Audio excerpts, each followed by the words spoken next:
Good morning, ladies and gentlemen. Thank you for joining me.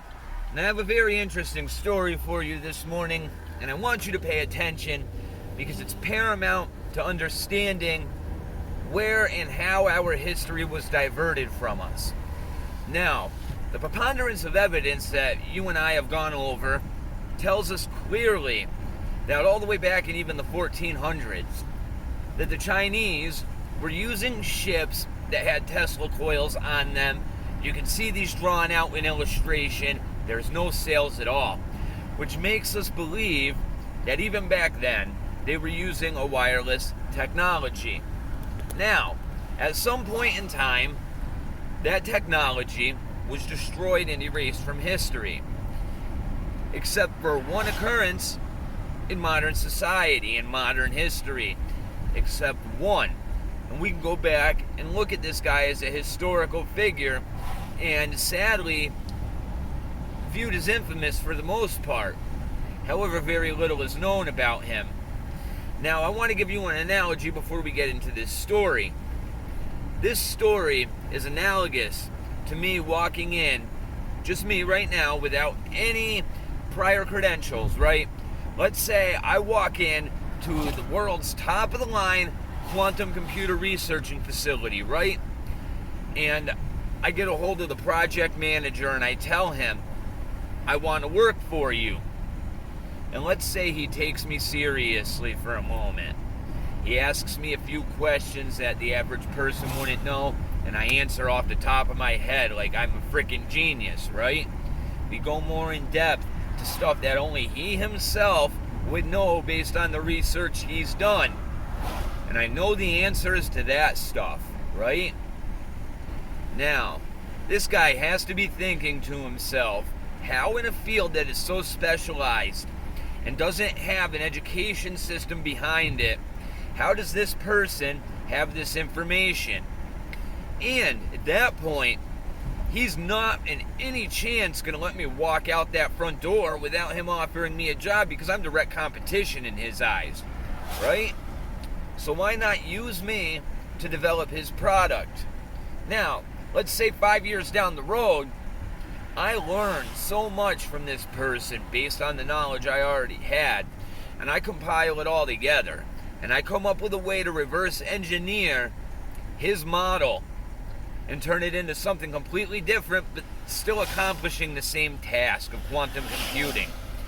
And then I turn around and I assassinate this man's character, destroy his life and everything that he holds dear in order to monetize, monopolize, and capitalize everything that he originally developed. Later on in history, should a person reading this book not look at me and wonder, where the hell did this person come from, and how the hell did he get the knowledge to even get in the front door with this guy? The same exact story happened with Nikola Tesla, and few people realize this. When Nikola Tesla started developing his technology, electricity was barely known by anybody in the modern world. The idea and concept couldn't be fathomed by the average person. However, Thomas Edison comes strolling into Nikola Tesla's life and presents himself at the opportune moment with the knowledge needed to progress Tesla's ideas forward. Now, my question is, where the hell did Thomas Edison come from, and how the hell did he get the knowledge that he had to get in the front door with Tesla to begin with? And if you look at the series of events that happens after Edison infiltrates Tesla's think tank, so to speak, it's very obvious, in my eyes at least, that it was by design. Because he takes everything Tesla has to offer as far as knowledge, reverse engineers it into something completely different, and transforms the world with it, while at the same time assassinating Tesla's technology, using it to kill elephants in public demonstrations, etc., etc. However, he's presenting this to people that don't know electricity. They don't understand the process. They don't understand anything. Like I said, it's analogous to a quantum computer nowadays, and me attacking the person that originally designed it, saying my system is better, even though nobody understands what's going on at all. All right.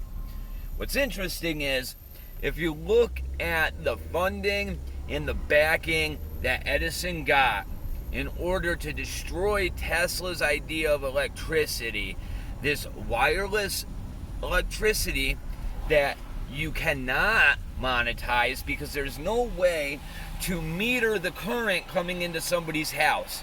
You can't determine how much electricity somebody is using with this system, which is the entire reason it was removed from our history to begin with. All right? Now I'm going to tell you why Tesla thought Edison knew what was going on, how he thought Edison may have had this information. You see, Tesla came from a region in the world where, if you look at the origins of the Tartarian Empire itself, Tesla was smack dab right in the middle of that civilization. Now, his parents and grandparents, and so on and so forth, would have had knowledge about this technology. And let's say they were smarter than the average bear. And let's face it, Tesla was, so his relatives probably were too. They would have passed this information down. And let's just say they had a deep understanding because they worked with it. That would have supplied Tesla with the documentations to study from his family, etc. You don't come up with a system as elaborate as Nikola Tesla's without having a foundation first. The same way Edison would have never got to where we are today as far as power lines running down the street, running off a DC current, etc., etc., or AC, whatever it is. I'm not big when it comes to the engineering of electricity. However, everything is wired in our world, wasting massive amounts of resources, but you have to think. The same barons that invested in Edison's technology also owned the mining rights for all of the copper, also owned the petroleum rights to everything that was going to be needed to supply the entire country as far as coal. All of this ties in together. It allows the world to be capitalized. It allows me and you to give our money to a corporation instead of drawing our electricity from the air naturally using Tesla's technology. However, Tesla had to have been thinking in his mind. This guy probably came from the same region of the world that I did, or his parents and grandparents passed down the same kind of information to this guy. Because you have to realize there are savants in every single field. Oftentimes, it's generational. And that's because these people are given the foundation of knowledge from their predecessors, from their parents, from whoever they apprenticed with, right? And what ends up happening is the government, or whoever it is, these barons, I don't know, insert Edison into the equation, and from day one, the goal in all of this was to discredit Nikola Tesla and never let this technology come into the world to its full potential. Now, even to this day, there are modern people building Tesla towers out in the Midwest, and there are working examples of this technology working. Why hasn't it caught on mainstream? It's because you can't capitalize and monetize the situation.